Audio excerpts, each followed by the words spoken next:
No matter how old you are, there is no question the attacks are hard to forget. Tonight, students at UNM gathered to pay their respects.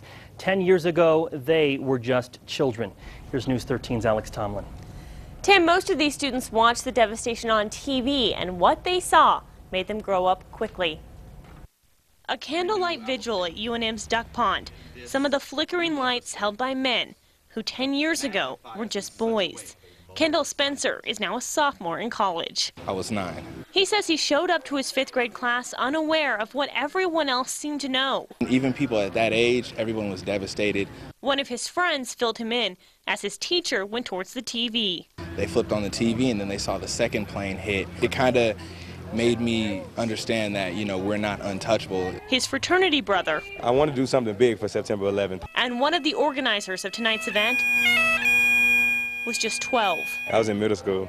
Julian Conley had also showed up to class not knowing the world had changed that morning.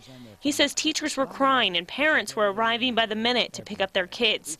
He borrowed the school's office phone. I called my mom. I was like, Mom, everybody's leaving school.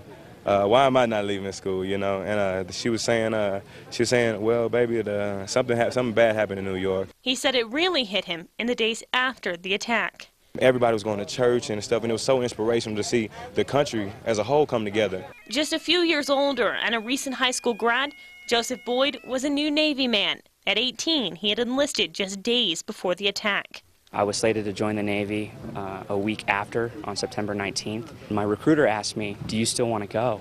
And I said, absolutely. Boyd said he had originally signed up to get an education and see the world, but he knew the attacks would change his service to our country dramatically.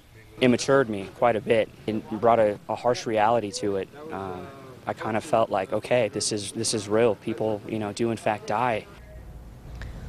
All of the men agree the attacks changed the way they looked at the world. Kendall Spencer told me he had a great fear of airplanes until just recently. Tim?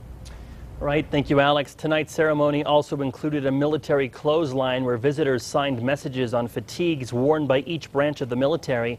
The students are going to send those fatigues now to New Mexico soldiers fighting the war overseas.